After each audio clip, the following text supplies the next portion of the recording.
धर्म के विषय में सब विचार करते हैं, कोई अपने ही धर्म के विषय में, कोई अन्य के धर्म के बारे में।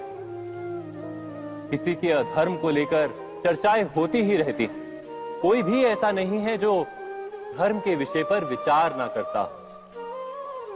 किंतु वास्तव में धर्म है क्या?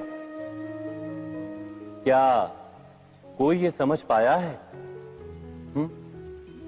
धर्म मनुष्य को दूसरे मनुष्य के साथ, समस्त सृष्टि के साथ सुख से जीने का ज्ञान देता है।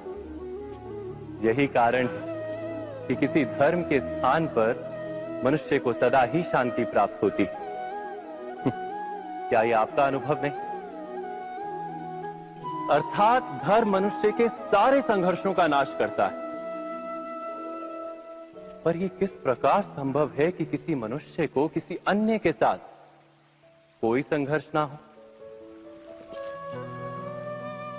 विचार करें,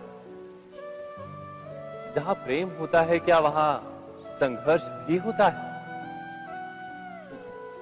आप कहेंगे हां, अवश्य होता है।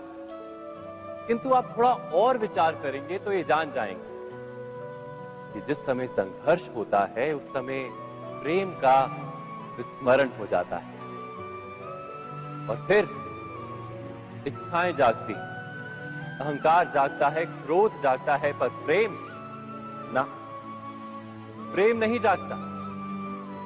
क्योंकि जहां प्रेम जागता है वहां सारे विवाद, सारे संघर्ष, सारे झगड़े नष्ट हो जाते हैं।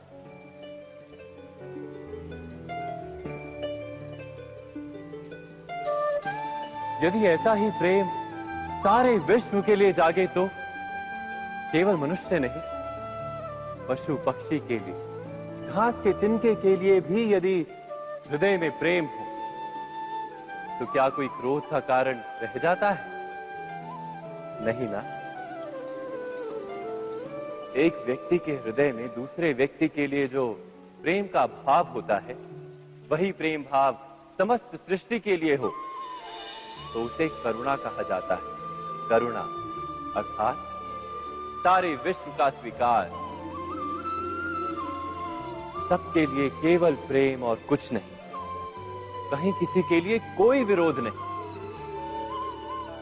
करुणा ही वास्तव में सारे धर्मों का सार है। धर्म यदि वृक्ष है तो करुणा ही उसका मूल, उसकी जड़।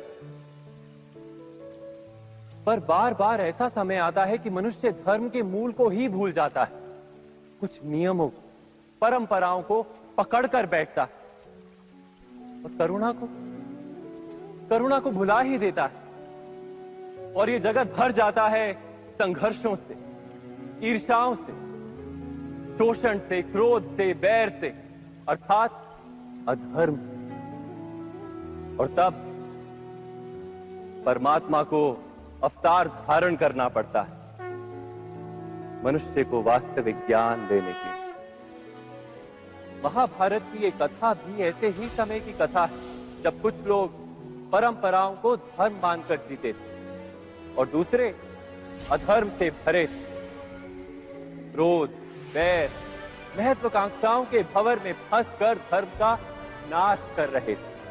व्यक्ति को व्यक्ति से प्रेम तो था, किंतु समस्त विश्व के लिए प्रेम नहीं था हृदय में। जगत में करुणा नहीं। इसी कारण से मैंने अवतार धारण किया।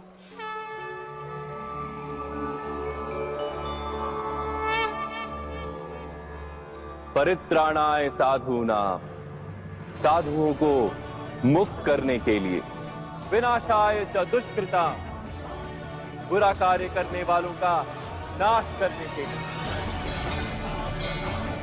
धर्म संस्थापनार्थाय, धर्म की स्थापना के लिए मैं वासुदेव कृष्ण प्रवेश करने जा रहा हूं महाभारत की इस कथा में।